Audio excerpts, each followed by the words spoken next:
Hello students, അടുത്തായിട്ട് നമുക്ക് പഠിക്കാനുള്ളതാണ് inventory reports.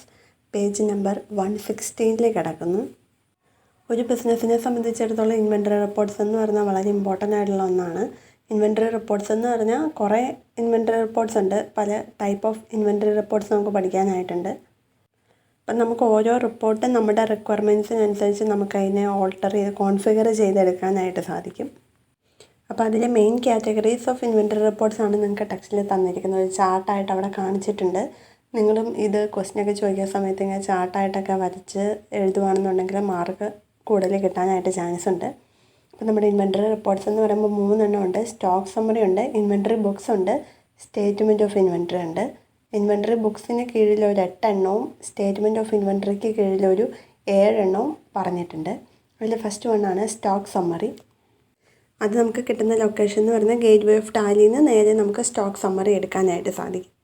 അപ്പോൾ ഈ സ്റ്റോക്ക് സമ്മറിക്കകത്ത് നമുക്ക് കിട്ടുന്നത് ഒരു പർട്ടിക്കുലർ പീരീഡിലെ സ്റ്റോക്ക് ഗ്രൂപ്പുകളുടെ ക്വാണ്ടിറ്റി എത്ര, റേറ്റ് എത്ര, വാല്യൂ എത്ര എന്നുള്ളതാണ് നമുക്ക് കിട്ടുന്നത്. ഒരു പർട്ടിക്കുലർ പീരീഡിലെ സ്റ്റോക്ക് ഗ്രൂപ്പുകളുടെ ക്വാണ്ടിറ്റി, റേറ്റ്, വാല്യൂ ഇത്രയാണ് നമുക്ക് സ്റ്റോക്ക് സമ്മറിക്കകത്ത് കിട്ടുന്നത്. അപ്പോൾ അവിടെ റേറ്റ് എന്ന് പറഞ്ഞിട്ട് കാണിച്ചിരിക്കുന്ന ഒരു സ്റ്റോക്ക് ഗ്രൂപ്പിന് കീഴിൽ തന്നെ ഒരുപാട് സ്റ്റോക്ക് ഐറ്റംസ് ഉണ്ടായിരിക്കും. ഈ സ്റ്റോക്ക് ഐറ്റത്തിൻ്റെ എല്ലാത്തിൻ്റെയും കൂടെ ആവറേജ് റേറ്റാണ് അവിടെ റേറ്റ് എന്നും പറഞ്ഞിട്ട് കാണിച്ചിരിക്കുന്നത്. പിന്നെ ഗ്രാൻഡ് ടോട്ടലും കാണിച്ചിട്ടുണ്ടായിരിക്കും. അതിൻ്റെ സൈഡിൽ തന്നെ ബട്ടൺ ബാറിൽ കുറേ കീസ് നമുക്ക് തന്നിട്ടുണ്ടായിരിക്കും. അപ്പോൾ അതിൻ്റെ അകത്ത് ഓൾട്ട് പ്ലസ് F1 നമ്മൾ പ്രസ് ചെയ്യുകയാണെന്നുണ്ടെങ്കിൽ നമുക്ക് ഐറ്റം വൈസ് ആയിട്ട് ഓരോ സ്റ്റോക്ക് ഐറ്റത്തിൻ്റെ ഡീറ്റെയിൽസ് നമുക്ക് വ്യൂ ചെയ്യാനായിട്ട് സാധിക്കും. F12 പ്രസ് ചെയ്യുകയാണെന്നുണ്ടെങ്കിൽ നമുക്ക് ഈ റിപ്പോർട്ടിനെ കോൺഫിഗർ ചെയ്തെടുക്കാനായിട്ട് സാധിക്കും. F2 പ്രസ് ചെയ്തിട്ടുണ്ടെങ്കിൽ നമുക്ക് പീരിയഡ് ചേഞ്ച് ചെയ്ത് കൊടുക്കാനായിട്ട് പറ്റും. F4 ആണെന്നുണ്ടെങ്കിൽ നമുക്ക് ലിസ്റ്റ് ഓഫ് ഗ്രൂപ്പുകൾ കാണാനായിട്ട് സാധിക്കും. F7 ആണെന്നുണ്ടെങ്കിൽ റിപ്പോർട്ടിനകത്ത് നമ്മുടെ പ്രോഫിറ്റും കൂടെ കാണിക്കാനായിട്ട് സാധിക്കും. ഔട്ട്വേർഡ് സ്റ്റോക്കിനകത്ത് നമുക്ക് കിട്ടിയ ഗ്രോസ് പ്രോഫിറ്റ് എത്രയാണ് എന്നുള്ളതും കൂടെ നമുക്ക് റിപ്പോർട്ടിൽ ഇൻക്ലൂഡ് ചെയ്യാനായിട്ട് സാധിക്കും. അപ്പം നിങ്ങൾക്ക് അവിടെ ഫിഗർ 3.27 3.28 ആയിട്ട് സ്റ്റോക്ക് സമ്മറി സ്ക്രീനും അതിൻ്റെ കോൺഫിഗേർഡ് ആയിട്ടുള്ള ഒരു സ്ക്രീനും കാണിച്ചിട്ടുണ്ട്.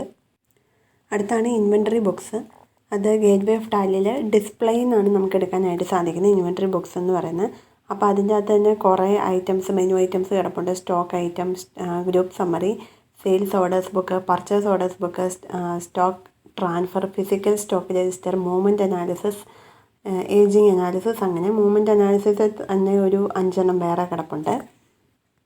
അപ്പോൾ അതിൽ ഫസ്റ്റ് വൺ നമുക്ക് നോക്കാം. Stock item. അത് ഗേറ്റ് വേ ഓഫ് ടാലിയിൽ ഡിസ്പ്ലേയിൽ ഇൻവെൻട്രി ബുക്സിൻ്റെ അകത്തു നിന്നാണ് നമുക്ക് സ്റ്റോക്ക് ഐറ്റംസ് വ്യൂ ചെയ്യാനായിട്ട് സാധിക്കുന്നത്. അപ്പോൾ ഈ സ്റ്റോക്ക് ഐറ്റംസ് നമ്മൾ എടുത്ത് കഴിയുമ്പോഴത്തേനും ടോട്ടൽ അതിൻ്റെ അകത്ത് എത്ര സ്റ്റോക്ക് ഐറ്റംസ് നമ്മൾ ക്രിയേറ്റ് ചെയ്തിട്ടുണ്ടോ അതിൻ്റെ ഒരു ലിസ്റ്റ് നമുക്ക് കാണിക്കും. അപ്പോൾ അതിലേതെങ്കിലും ഒരു ഐറ്റം നമ്മൾ സെലക്ട് ചെയ്ത് എൻ്റർ അടിക്കുകയാണെന്നുണ്ടെങ്കിൽ അതിൻ്റെ quantity, value, value of inward, outward, പിന്നെ ക്ലോസിംഗ് ബാലൻസ്, അങ്ങനെ ആ ഒരു സ്റ്റോക്ക് ഐറ്റമായിട്ട് റിലേറ്റഡ് ആയിട്ടുള്ള ഐറ്റംസ് നമുക്ക് മന്ത് വൈസ് ആയിട്ടോ മന്ത്ലി ചാർട്ടോട് കൂടി വരെ നമുക്ക് അത് കാണിച്ചു തരും. അപ്പോൾ അതിൻ്റെ അകത്ത് ഏതെങ്കിലും ഒരു മന്ത് മാത്രം നമ്മളെടുത്ത് സെലക്ട് ചെയ്യുകയാണെന്നുണ്ടെങ്കിൽ ആ ഒരു മന്തിൽ നടന്ന ടോട്ടലല്ല എവരി ട്രാൻസാക്ഷൻസിൻ്റെ ക്വാണ്ടിറ്റി, വാല്യൂ തുടങ്ങിയ കാര്യങ്ങൾ, എൻട്രീസ്, പർച്ചേസ്, സെയിൽസ് തുടങ്ങിയ കാര്യങ്ങളെല്ലാം നമുക്ക് ഡീറ്റെയിൽഡ് ആയിട്ട് കാണാനായിട്ട് സാധിക്കും. അതേപോലെ തന്നെ നെറ്റ് ക്വാണ്ടിറ്റി നമുക്ക് ഇതിനകത്ത് കാണിക്കും. ഇപ്പോൾ ലാസ്റ്റ് എൻഡ് ഓഫ് ദ പീരിയഡിൽ എത്രയാണ് നമ്മുടെ കയ്യിലിരിക്കുന്ന സ്റ്റോക്കിൻ്റെ വാല്യൂ എന്നുള്ളതെല്ലാം നമുക്ക് അതിൻ്റെ അകത്ത് ഡിസ്പ്ലേ ചെയ്ത് കാണിക്കും. അതിൻ്റെ 2 ഫിഗർ നമുക്ക് തന്നിട്ടുണ്ട്.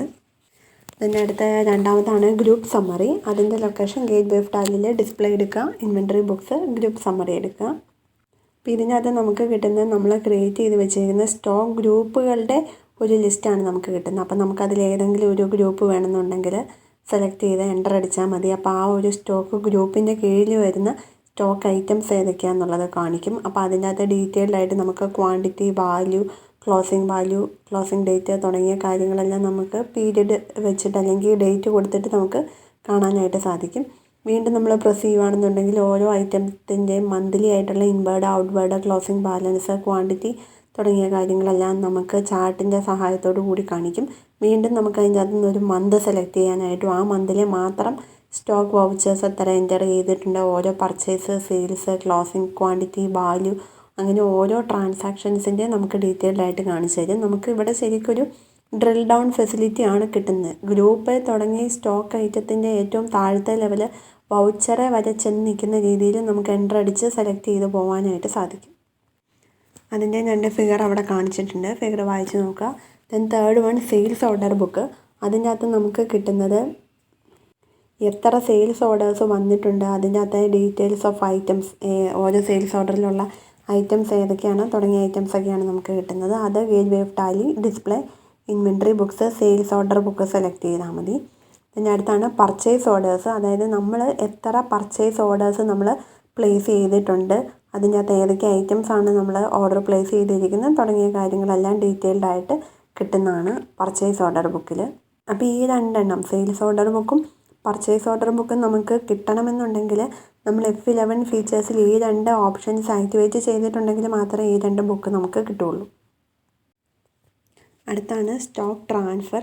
അപ്പോൾ ഇതിൻ്റെ അകത്ത് നമുക്ക് ഗോഡൗണുകൾക്കിടയിൽ സ്റ്റോക്ക് ഐറ്റംസ് ഏതെങ്കിലും ട്രാൻസ്ഫർ ചെയ്തിട്ടുണ്ടെങ്കിൽ അതിൻ്റെ ഡീറ്റെയിൽസ് എടുക്കാൻ വേണ്ടിയിട്ടുള്ളതാണ് സ്റ്റോക്ക് ട്രാൻസ്ഫർ എന്ന് പറയുന്നത്. അതിൻ്റെ റിപ്പോർട്ട് നമുക്ക് ഇതിൻ്റെ അകത്ത് നിന്ന് കിട്ടും. അതും ഗേറ്റ്വേ ഓഫ് ടാലി, ഡിസ്പ്ലേ എടുക്കുക, ഇൻവെൻട്രി ബുക്സ്, അതിൻ്റെ അകത്ത് നിന്ന് സ്റ്റോക്ക് ട്രാൻസ്ഫർ എടുക്കാനായിട്ട് പറ്റും. അടുത്താണ് ഫിസിക്കൽ സ്റ്റോക്ക് രജിസ്റ്റർ. അതിൻ്റെ അകത്ത് നമുക്ക് കിട്ടുന്നത് പുതിയ സ്റ്റോക്കൊക്കെ വന്നിട്ടുണ്ടെങ്കിൽ നമ്മൾ കൗണ്ട് ചെയ്ത് വെക്കുന്ന ആ ഒരു റിപ്പോർട്ടാണ് നമുക്ക് ഫിസിക്കൽ സ്റ്റോക്ക് രജിസ്റ്ററിൽ കിട്ടുന്നത്. അതിൻ്റെ ലൊക്കേഷനും ഡിസ്പ്ലേയുടെ അകത്തുനിന്ന് inventory books, physical stock register എടുക്കുക. 7th വണ്ണാണ് movement analysis. ഇതിൻ്റെ അകത്ത് നമുക്ക് കിട്ടുന്ന സ്റ്റോക്ക് മൂവ്മെൻറ്റിനെ സംബന്ധിച്ച റിപ്പോർട്ടുകളാണ് കിട്ടുന്നത്. അതിൽ തന്നെ 5 എണ്ണം ഉണ്ട്. സ്റ്റോക്ക് ഗ്രൂപ്പ് അനാലിസിസ് ഉണ്ട്, stock item analysis, group analysis, ledger analysis, transfer analysis, അങ്ങനെ 5 എണ്ണമാണ് ഉള്ളത്. അത് gateway of Tally, display, inventory books, movement അനാലിസിസിലാണ് നമുക്ക് കിട്ടുന്നത്. അതിൽ ഫസ്റ്റ് വണ്ണാണ് സ്റ്റോക്ക് ഗ്രൂപ്പ് അനാലിസിസ്. അപ്പോൾ ഇതിൻ്റെ അകത്ത് നമുക്ക് കിട്ടുന്ന സ്റ്റോക്ക് ഗ്രൂപ്പുകൾ അതിൻ്റെ ഇൻവേർഡ് മൂവ്മെൻറ്റും ഔട്ട്വേർഡ് മൂവ്മെൻറ്റിൻ്റെ സംബന്ധിച്ച ഡീറ്റെയിൽസാണ് നമുക്ക് ഈ ഒരു റിപ്പോർട്ടിനകത്ത് കിട്ടുന്നത്. അപ്പോൾ അതിൻ്റെ അകത്ത് നമുക്ക് വേണമെന്നുണ്ടെങ്കിൽ ഏതെങ്കിലും ഒരു പർട്ടിക്കുലർ സ്റ്റോക്ക് ഗ്രൂപ്പിനെ മാത്രം സെലക്ട് ചെയ്ത് കാണാനായിട്ട് സാധിക്കും. ഈ ഒരു സ്റ്റേജിൽ നിന്ന് നമുക്ക് അതിനുമായിട്ട് കണക്റ്റഡ് ആയിട്ടുള്ള ബാക്കിയുള്ള റിപ്പോർട്ടുകളിലേക്കും ഐറ്റം വൈസ് മൂവ്മെൻറ്റ് അനാലിസിസും ഐറ്റം വൗച്ചർ അനാലിസിസിലേക്കൊക്കെ നമുക്ക് സെപ്പറേറ്റ് മൂവ് ചെയ്യാനായിട്ട് സാധിക്കും. അപ്പോൾ മൂവ്മെൻറ്റ് അനാലിസിസിൻ്റെ അകത്ത് കിട്ടുന്ന ഒരു സബ് റിപ്പോർട്ടാണ് സ്റ്റോക്ക് ഗ്രൂപ്പ് അനാലിസിസ് എന്ന് പറയുന്നത്. അതിൻ്റെ ഫിഗർ അവിടെ കാണിച്ചിട്ടുണ്ട്. അടുത്തത് സ്റ്റോക്ക് ഐറ്റം മൂവ്മെൻറ്റ് അനാലിസിസ്. അപ്പോൾ ഇതിൻ്റെ അകത്ത് നമുക്ക് കിട്ടുന്നത് ഓരോ സ്റ്റോക്ക് ഐറ്റത്തിൻ്റെ ഇൻവേർഡ് ഔട്ട്വേർഡ് മൂവ്മെൻറ്റിനെ സംബന്ധിച്ച അനാലിസിസ് റിപ്പോർട്ടാണ് നമുക്ക് ഇതിനകത്ത് കിട്ടുന്നത്. അപ്പം നമ്മൾ വാങ്ങിച്ച സമയത്ത് സ്റ്റോക്ക് ഐറ്റത്തിൻ്റെ ക്വാണ്ടിറ്റി എത്രയാണ്, ബേസിക് റേറ്റ് എത്രയാണ്, എഫക്റ്റീവ് റേറ്റ് എത്രയാണ്, വാല്യൂ എത്രയാണ്, അങ്ങനെയുള്ള എല്ലാ ഡീറ്റെയിൽസും ഈ ഒരു റിപ്പോർട്ടിൽ നമുക്ക് കാണിച്ചിട്ടുണ്ടായിരിക്കും. അടുത്ത തേർഡ് വണ്ണാണ് സ്റ്റോക്ക് ഗ്രൂപ്പ് അനാലിസിസ്. ഇതിൻ്റെ അകത്ത് നമുക്ക് കിട്ടുന്നത് bank account, cash in hand, sundry debtors, sundry creditors പോലുള്ള ഗ്രൂപ്പ് അക്കൗണ്ടുകളുടെ ലിസ്റ്റാണ് നമുക്ക് കാണിക്കുന്നത്. അപ്പോൾ ഇതിൻ്റെ അകത്തുനിന്ന് നമുക്ക് ഇതെല്ലാം ഇൻവെൻറ്ററി ട്രാൻസാക്ഷൻസിനെ അഫക്റ്റ് ചെയ്യുന്ന ഗ്രൂപ്പ് അക്കൗണ്ടുകളാണ്. അപ്പോൾ ഇതിൻ്റെ അകത്ത് നമുക്ക് ഏതെങ്കിലും എണ്ണത്തിനെ സെപ്പറേറ്റ് സെലക്ട് ചെയ്യാനായിട്ടും അതിൽ എൻ്റർ അടിച്ചുകൊണ്ട് അതിൻ്റെ അകത്തുള്ള ഐറ്റംസും അതിൻ്റെ അകത്തെ വൗച്ചേഴ്സ് മാത്രം എടുത്ത് കാണാനൊക്കെ ആയിട്ട് സാധിക്കും. അതിൻ്റെ ഒരു സാമ്പിൾ സ്ക്രീൻ അവിടെ കാണിച്ചിട്ടുണ്ട്.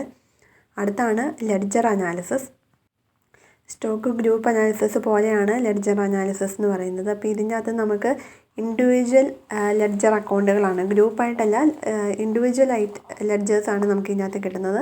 ക്യാഷ് അക്കൗണ്ട്, ഓരോ വ്യക്തികളുടെ അക്കൗണ്ട്, അതായത് നമ്മുടെ കസ്റ്റമറിൻ്റെ അക്കൗണ്ട്, നമ്മുടെ വെണ്ടറുടെ അക്കൗണ്ട്, വെണ്ടർ എന്ന് പറഞ്ഞിട്ടുണ്ടോ സെല്ലറാണ്, സെല്ലറുടെ അക്കൗണ്ട്, ബാങ്ക് അക്കൗണ്ട്, അങ്ങനെ ഓരോ ഇൻഡിവിജ്വൽ അക്കൗണ്ടുകളാണ് നമുക്ക് ഇതിൻ്റെ അകത്ത് കിട്ടുന്നത്. ഇതിൻ്റെ അകത്തെ ഓരോ ഇൻവെൻറ്ററി ട്രാൻസാക്ഷൻസും നമുക്ക് കാണാനായിട്ട് സാധിക്കും. ആ ഒരു അക്കൗണ്ട് വഴി പാസ് ചെയ്തിട്ടുള്ള എല്ലാ ട്രാൻസാക്ഷൻസും നമുക്കതിൻ്റെ അകത്ത് വ്യൂ ചെയ്യാനായിട്ട് പറ്റും. നമുക്ക് എൻ്റർ അടിച്ചുകൊണ്ട് ഓരോ ഐറ്റം വൈസ് വൗച്ചർ വരെ അതിൻ്റെ അകത്ത് നമുക്ക് ചെല്ലാനായിട്ട് പറ്റും. മൂവ്മെൻറ്റ് അനാലിസിസിൻ്റെ അകത്തുള്ള ലാസ്റ്റ് വണ്ണാണ് ട്രാൻസ്ഫർ അനാലിസിസ്. ഇതിൻ്റെ അകത്ത് നമുക്ക് കിട്ടുന്ന റിപ്പോർട്ട് എന്ന് പറഞ്ഞിട്ടുണ്ട് transfer of good from one centre to another, ഒരു സെൻറ്ററിൽ നിന്ന് അടുത്ത സെൻറ്ററിലേക്കോ, അതല്ലാന്നുണ്ടെങ്കിൽ ഇഷ്യൂ ഓഫ് മെറ്റീരിയൽ സ്റ്റോറിൽ നിന്ന് നമ്മുടെ പർച്ചേസ് സെൻറ്ററിലേക്കോ, പ്രൊഡക്ഷൻ സെൻറ്ററിലേക്കോ, കൺസംഷൻ സെൻറ്ററിലേക്കോ ഒക്കെ നമുക്ക് ട്രാൻസ്ഫർ ചെയ്തിരിക്കുന്നത്, അങ്ങനെ മെറ്റീരിയൽസ് അല്ലെങ്കിൽ ഗുഡ്സ് ട്രാൻസ്ഫർ ചെയ്തിരിക്കുന്നതിനെ സംബന്ധിച്ച റിപ്പോർട്ടാണ് നമുക്ക് ട്രാൻസ്ഫർ അനാലിസിസിൻ്റെ അകത്ത് കിട്ടുന്നത്. അതിൻ്റെ ലൊക്കേഷൻ എന്ന് പറയുന്നത് gateway of Tally, display, inventory report, movement analysis, transfer analysis. അപ്പോൾ ഇങ്ങനെ 5 എണ്ണമാണ് മൂവ്മെൻറ്റ് അനാലിസിസിൻ്റെ അകത്ത് വരുന്നത്. പിന്നെ അടുത്തതാണ് ഏജിങ് അനാലിസിസ് എന്ന് പറയുന്നത്. ഏജിങ് അനാലിസിസ് എന്ന് പറയുമ്പോൾ അത് നമുക്ക് gateway of Tally, display, inventory, ബുക്സിൻ്റെ അകത്ത് നിന്ന് നമുക്ക് നേരിട്ട് ഏജിങ് അനാലിസിസ് കിട്ടും. അപ്പോൾ ഈ ഒരു ഏജിങ് അനാലിസിസ് നമ്മൾ പ്രസ് ചെയ്ത് എടുത്തു കഴിഞ്ഞിട്ടുണ്ടെങ്കിൽ അതിൻ്റെ അകത്ത് നമുക്കൊരു ലിസ്റ്റ് ഓഫ് ഗ്രൂപ്പുകൾ കിട്ടും. ഈ ഗ്രൂപ്പിൻ്റെ അകത്തുനിന്ന് ഓരോ സ്റ്റോക്ക് ഐറ്റത്തിൻ്റെ ഏജിങ് അനാലിസിസ് നമുക്ക് കിട്ടും. ശരിക്കും പറഞ്ഞാൽ എക്സ്പയറി ഡേറ്റിൻ്റെ ബേസിസിലാണ് നമുക്ക്, അല്ലെങ്കിൽ എത്ര കാലമായിട്ട് നമ്മുടെ കയ്യിൽ ഇരിക്കുന്നു, ആ സ്റ്റോക്ക് നമ്മുടെ കയ്യിലുണ്ട് എന്നുള്ളതാണ് നമുക്ക് ഇതിൻ്റെ അകത്ത് ഏജിങ് അനാലിസിസിനകത്ത് കിട്ടുന്നത്. നമ്മുടെ കയ്യിൽ എത്ര നാളായിട്ടിരിക്കുന്നു, less than 45 days, 45 to 90 days, 90 to 180 days, അങ്ങനെയാണ് നമുക്ക് അതിൻ്റെ അകത്ത് കിട്ടുന്നത്. സ്റ്റോക്ക് ഐറ്റത്തിനെ അങ്ങനെ നമുക്ക് ക്ലാസിഫൈ ചെയ്ത് കാണിച്ചിട്ടുണ്ടായിരിക്കും. ഇൻവെൻറ്ററി റിപ്പോർട്ട്സിൻ്റെ തേർഡ് ക്ലാസിഫിക്കേഷനാണ് സ്റ്റേറ്റ്മെൻറ്റ് ഓഫ് ഇൻവെൻറ്ററി. അത് നമുക്ക് കിട്ടുന്ന ഗേറ്റ്വേ ഓഫ് ടാലിയിൽ ഡിസ്പ്ലേയിൽ നേരിട്ട് സ്റ്റേറ്റ്മെൻറ്റ് ഓഫ് ഇൻവെൻറ്ററി കിട്ടും. അപ്പോൾ അതിൻ്റെ അകത്ത് സെപ്പറേറ്റ് ഒരു 7 റിപ്പോർട്ടുകൾ വരുന്നുണ്ട്. അതിൽ ഫസ്റ്റ് വണ്ണാണ് ഗോഡൗൺസ്. അതിൻ്റെ അകത്ത് നമുക്ക് കിട്ടുന്നത്, നമുക്ക് ടോട്ടൽ എത്ര ഗോഡൗൺസ് ഉണ്ട്, ആ ഗോഡൗൺസിൻ്റെ ലിസ്റ്റ് ഉണ്ടായിരിക്കും. ഓരോ ഗോഡൗണിലും എത്ര ക്വാണ്ടിറ്റി, എത്ര വാല്യൂവിൻ്റെ സ്റ്റോക്ക് ഇരിപ്പുണ്ട് എന്നുള്ളത് നമുക്ക് ഇതിൻ്റെ അകത്ത് കിട്ടും. നമുക്ക് ഡേറ്റ് സെലക്ട് ചെയ്ത് കൊടുക്കാനായിട്ട് സാധിക്കും. ആ ഒരു പീരീഡിനുള്ളിൽ ആ ഗോഡൗണിലുള്ള ഐറ്റംസിൻ്റെ ഫുൾ ഡീറ്റെയിൽസ് നമുക്ക് കിട്ടും. അടുത്താണ് സ്റ്റോക്ക് ക്വറി. ഇതിനകത്ത് നമുക്കൊരു ലിസ്റ്റ് ഓഫ് സ്റ്റോക്ക് ഐറ്റംസ് ആണ് കിട്ടുന്നത്. അപ്പോൾ അതിൻ്റെ അകത്തുനിന്ന് നമുക്ക് ഓരോ സ്റ്റോക്ക് ഐറ്റത്തിൻ്റെ ഏറ്റവും ഡീറ്റെയിൽഡ് ആയിട്ട് അതിൻ്റെ പേര്, group, closing balance, cost price, last purchase details, last sales details, name of godowns, അങ്ങനെ ആ ഒരു ഐറ്റത്തിനെ സംബന്ധിച്ച ഫുൾ ഡീറ്റെയിൽസ് നമുക്ക് ഈ ഒരു സ്റ്റോക്ക് ക്വറിക്കകത്തുനിന്ന് കിട്ടും. അതിൻ്റെ അകത്ത് ലിസ്റ്റ് ഓഫ് സ്റ്റോക്ക് ഐറ്റംസ് ഉണ്ടായിരിക്കും. ഏത് ഐറ്റം നമ്മൾ സെലക്ട് ചെയ്യുന്നു അതിൻ്റെ ഫുൾ ഡീറ്റെയിൽസ് നമുക്ക് കാണാനായിട്ട് സാധിക്കും. തേർഡ് വണ്ണാണ് കോസ്റ്റ് എസ്റ്റിമേറ്റ്. അതിൻ്റെ അകത്തൊരു ലിസ്റ്റ് ഓഫ് സ്റ്റോക്ക് ഗ്രൂപ്പുകളാണ് കിട്ടുന്നത്. അവിടെ നമുക്ക് ഡ്രിൽ ഡൗൺ ചെയ്തുകൊണ്ട് ഓരോ സ്റ്റോക്ക് ഐറ്റത്തിൻ്റെയും ഡീറ്റെയിൽസ് നമുക്ക് എടുക്കാനായിട്ട് സാധിക്കും. സെപ്പറേറ്റ് ആയിട്ട് അതിൻ്റെ ക്വാണ്ടിറ്റി, കോസ്റ്റ് തുടങ്ങിയ കാര്യങ്ങളെല്ലാം എടുക്കാനായിട്ട് പറ്റും. അതിൻ്റെ location gateway of Tally, display എടുക്കുക, statement of inventory, cost estimate എടുക്കുക. ഫോർത്ത് വണ്ണാണ് സെയിൽസ് ഓർഡർ സമ്മറി. അതിനകത്ത് നമുക്ക് കിട്ടുന്നത് പെൻഡിങ് ആയിട്ട് കിടക്കുന്ന സെയിൽസ് ഓർഡേഴ്സ് ഏതെങ്കിലും ഉണ്ടെങ്കിൽ അതിൻ്റെ ഡീറ്റെയിൽസ്, അതിൻ്റെ ക്വാണ്ടിറ്റി, റേറ്റ്, വാല്യൂ ഉൾപ്പെടെയുള്ള പെൻഡിങ് സെയിൽസ് ഓർഡേഴ്സിൻ്റെ റിപ്പോർട്ടാണ് നമുക്ക് സെയിൽസ് ഓർഡർ സമ്മറിക്കകത്ത് കിട്ടുന്നത്. അടുത്താണ് പർച്ചേസ് ഓർഡർ സമ്മറി. അതിനകത്ത് നമുക്ക് കിട്ടുന്നത് ഔട്ട്സ്റ്റാൻഡിങ് ആയിട്ടുള്ള പർച്ചേസ് ഓർഡേഴ്സ് ഏതെങ്കിലും കിടപ്പുണ്ടെങ്കിൽ അതിൻ്റെ ക്വാണ്ടിറ്റി, റേറ്റ്, വാല്യൂ തുടങ്ങിയ ഡീറ്റെയിൽസ് നമുക്ക് കിട്ടുന്നതാണ് പർച്ചേസ് ഓർഡർ സമ്മറി എന്ന് പറയുന്നത്. സിക്സ്ത് വണ്ണാണ് റീ ഓർഡർ സ്റ്റാറ്റസ്. അപ്പോൾ ഇതിൻ്റെ അകത്ത് നമുക്കൊരു ലിസ്റ്റ് ഓഫ് സ്റ്റോക്ക് ഗ്രൂപ്പ് കിട്ടും. അതിനകത്ത് നിന്ന് നമുക്ക് ഓരോ ഗ്രൂപ്പിനും കീഴിൽ വരുന്ന ഐറ്റംസ് ഏതൊക്കെയാണെന്നുള്ളതാണ്. ഈ ഓരോ ഐറ്റത്തിൻ്റെയും ക്ലോസിംഗ് സ്റ്റോക്ക്, ഓരോ ഐറ്റത്തിൻ്റെയും പർച്ചേസ് ഓർഡേഴ്സ് പെൻഡിങ് കിടപ്പുണ്ടോ, സെയിൽസ് ഓർഡേഴ്സ് പെൻഡിങ് കിടപ്പുണ്ടോ, ഇപ്പോൾ ടോട്ടൽ നെറ്റ് ക്വാണ്ടിറ്റി എത്ര അവൈലബിൾ ആണ്, റീ ഓർഡർ ലെവൽ എത്രയാണ്, അതായത് സ്റ്റോക്ക് എത്ര എത്തിക്കഴിയുമ്പോഴാണ് നമ്മൾ വീണ്ടും പുതിയ ഓർഡർ കൊടുക്കുന്നത്, ഷോർട്ട് ഫോൾ എന്തെങ്കിലും, അതായത് കുറവ് എന്തെങ്കിലും വന്നിട്ടുണ്ടോ, മിനിമം റീ ഓർഡർ ക്വാണ്ടിറ്റി എത്രയാണ് എന്നുള്ള കാര്യങ്ങളൊക്കെയാണ് ഈ ഒരു റിപ്പോർട്ടിനകത്ത് കാണിച്ചിരിക്കുന്നത്. ദെൻ ലാസ്റ്റ് ആൻഡ് സെവൻത് വണ്ണാണ് സ്റ്റാറ്റിസ്റ്റിക്സ് എന്ന് പറയുന്നത്.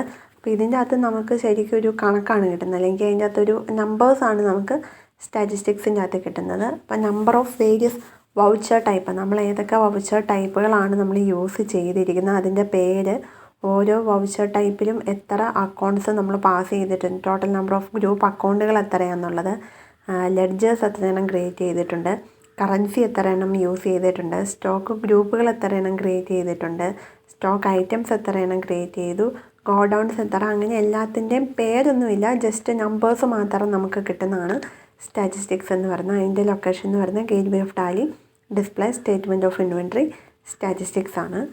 അപ്പം ഇതോടുകൂടി തേർഡ് മൊഡ്യൂൾ കംപ്ലീറ്റ് ആവുകയാണ്. അപ്പം എല്ലാം നന്നായിട്ട് വായിച്ച് നോക്കണം. എന്തെങ്കിലും ഡൗട്ട് ഉണ്ടെങ്കിൽ ചോദിക്കണം.